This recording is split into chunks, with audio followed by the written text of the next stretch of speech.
Hi guys, welcome to decibel auto. இன்றைக்கி வந்து நம்மகிட்ட ஒரு கிட்டா கொண்டு வந்திருக்காங்க, ஒரு பேஸ் மாடல். அவர் வந்து ஆடியோ எனக்கு ஒரு இனிஷியலாக ஒரு பேச செட்டாக போதும், ஃப்யூச்சரில் 3 ஆக்டிவ் பண்ணிக்கலாம் அப்படிங்கிற மாதிரி ஒரு கான்செப்டில் நம்மகிட்ட கொண்டு வந்தார். இதில் நம்ம என்ன பண்ணியிருக்கோம் அப்படின்னா, ஒரு பையனோட 6650. ஏன்னா இந்த கஸ்டமருக்கு வந்து நல்ல ஒரு SQL audio, pure SQL audio வேணும். பட் ஆனால் ஹெட்யூன் வந்து எனக்கு வெளில தெரியக்கூடாது, ப்ரொக்யூட் ஆகக்கூடாது. பட் அட்லீஸ்ட் வந்து எனக்கு அந்த ஸ்க்ரீனும் அப்படியே அதோட மேர்ஜ் ஆன மாதிரி எனக்கு ஒரு ஆப்ஷன் கொடுங்க அப்படின்னு கேட்டார். அப்போ நம்ம பையனோட 665 சொன்னோம். அது முதல்ல நம்ம மாட்டியிருக்கோம் நிறைய வண்டியில். அதை பார்த்தா கிட்டாலே நிறைய மாட்டியிருக்கோம். அது பார்த்தோம்னா அவருக்கு ஓகே சார், இதையாவது அட்லீஸ்ட் பண்ணுங்க அப்படிங்கிற மாதிரி கேட்டார். ஃபைன், அது போட்டோம். ஸ்பீக்கர்ஸ் பார்த்தீங்கன்னா ஆல்பைன். அவர் அகைன் ஸ்பீக்கர்ஸ் வந்து நம்ம சாய்ஸ் எல்லாம் சொன்னோம். பட் அவர் ஆல்பைன் தான் வேணும்னு கேட்டார். ஓகே, ஆல்பைனில் S2 சொன்னோம். ஓகே டன், ஒன்றும் பிரச்சனையே இல்லை, போட்டுருங்கன்ட்டார். அது ஆல்பைனோட S2 high resolution component and coaxial, real coaxial. ஒரு நார்மலாக எப்போவுமே வந்து நம்ம ஆம்பிளிஃபயர்ஸ் வந்து ஒரு கிளாஸ் ஏபி ஆம்பிளிஃபயர் சஜஸ்ட் பண்ணும்போது நம்ம ESS பிராண்ட் சஜஸ்ட் பண்ணுவோம். பட் அவர் கொஞ்சம் பட்ஜெட் கம்மி பண்ணோம் அப்படிங்கிற கான்செப்டில் கென்வுட் போட்டிருக்கோம். பட் எங்கேயாவது ஒரு காம்ப்ரமைஸ் பண்ணியிருக்கோம் அப்படிங்கிற மாதிரி கான்செப்டில் இல்லை. So beautiful amplifier. ஏன்னா அது 85 வாட் பர் சேனல் கிடைக்குது, ப்ரைஸும் கம்மி. ஓகே, ஏன்னா அது 80 வாட்ஸ் ஆரம்ப ஸ்பீக்கர் நம்மளுக்கு பர்ஃபெக்டாக மேட்ச். ஒரு 5% நமக்கு ஒரு 5 வாட் அது ஜாஸ்தியாக தான் இருக்குது. அப்படிங்கும்போது நம்மளுக்கு ப்ராப்ளமே கிடையாது. அதனோட 100% ரிசல்ட்டை பார்க்க முடியும். ஓகே, அது இன்ஸ்டால் பண்ணிட்டோம் 4 சேனலுக்கு. இங்கே இவரோட மெயின் குறியாக எனக்கு சப்வூஃபர் வைக்கக்கூடாது. பட் சப் இல்லாமல் ஆடியோ எப்படி இருக்கும் அது தெரிஞ்சால் தான் அவர் வந்து, ஏன்னா நம்ம ஒரு ஆடியோ செட்டப் பண்ணும்போது கம்ப்ளீட் கிராஸ் ஓவர்ஸ் எல்லா இடத்துலையும் அப்ளை ஆயிரும்.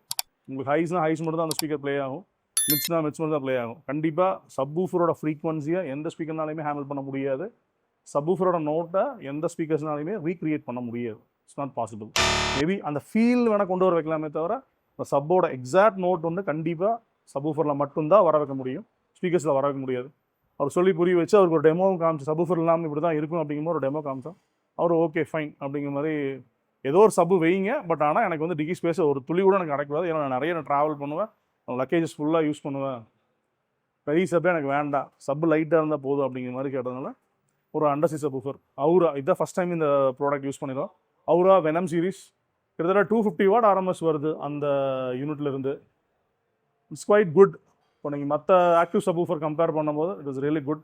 அந்த ப்ரைஸ் பாயிண்ட்டுக்கு வர்த்தியாக இருந்துச்சு, அதனால தான் அந்த ப்ராடக்ட் எனக்கு சஜஸ்ட் பண்ணோம். இப்போ நார்மலாக நம்ம வெக்ஸ்ட்ரான் போடுவோம், வெக்ஸ்ட்ரானை விட ஒரு ஸ்டெப் பெட்டராக இருக்குது அவுரா இந்த ப்ராடக்ட் பொறுத்தளவுக்கு. ப்ரைஸ்லேயும் ஒரு 5000 சம்திங் போது டிஃப்ரென்ஸ் இருக்குது.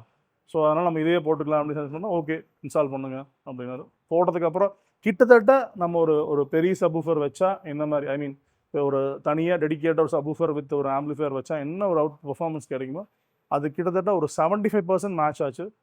அந்த கஸ்டமரும் ஹாப்பி. எனக்கு அப்போ தான் அவர் அதை ரியலைஸ் பண்ணார். ஓகே, இப்போ சப் இருந்தால் தான் ஒர்க் அவுட் ஆகும், இல்லைன்னா கேட்க முடியாதுங்கிற மாதிரி ரியலைஸ் பண்ணார். She was so happy. Damping பார்த்தீங்கன்னா இதில் வந்து வைப்ரோமேக்ஸ் தான் யூஸ் பண்ணியிருக்கோம். 4 டோர் டேம்ப் பண்ணியிருக்கோம். இதுதான் என்னோடய கான்ஃபிகரேஷன். டெமோவும் போட்டிருக்கோம், பாருங்கள். கஸ்டமர் ஃபீட்பேக்கும் இருக்குது. எனி டிஎம், எனி கொரி, எதாக இருந்தாலும் கேளுங்க. உங்களோட ஆடியோ ரிலேட்டட் கொரிஸ் வந்து டிஎம் பண்ணுங்கள். கண்டிப்பாக உங்களுக்கு என்னென்ன சொல்யூஷன் உங்கள் மொபைலுக்கு தேடி வரும். தேங்க்யூ. நான் வந்து டெசிபிள் ஆட்டோ வந்து ஃபஸ்ட்டு வந்து யூடியூப்பில் தான் பார்த்தேன். அப்போ வந்துட்டு ஒரு 4 வருஷம் இருக்கும். 4 வருஷத்துக்கு முன்னாடி இருந்து நான் அந்த பேஜை ஃபாலோ பண்ணிகிட்டு இருந்தபோது பார்த்துட்டு இருந்தேன். இந்த கார் வாங்கிறதுக்கு முன்னாடியே ஆடியோ வந்துட்டு நம்ம பேஸ் மாடல் எடுத்துகிட்டு ஆடியோ பண்ணணுங்கிறது தான் என்னோடய ஐடியாவாக இருந்துச்சு. அப்போ வந்துட்டு ஒவ்வொன்றா ஆடியோ செக் பண்ணும்போது அப்போ இருந்தே இவரோடது பார்த்துட்டு இருந்தேன். 3 வருஷம் கழித்து இவர்கிட்ட தான் பண்ணணுன்ட்டு இங்கே வந்திருக்கிறேன். நான் வேறு எங்கேயும் போய் ரிவ்யூ யார்ட்டையும் கேட்கல, எந்த செட்டப் எதுவுமே நான் இது வரைக்கும் பார்க்கல.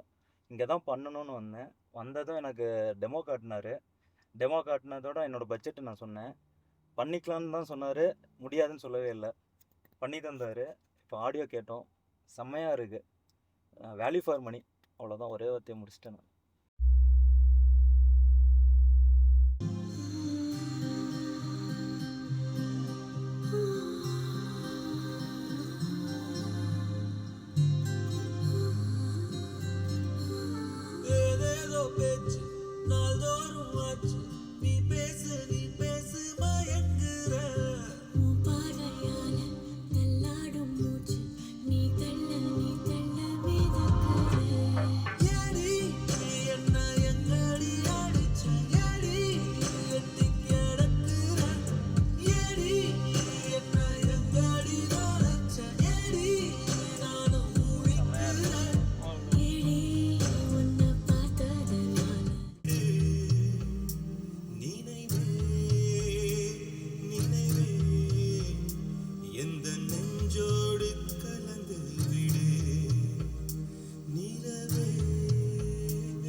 என்னை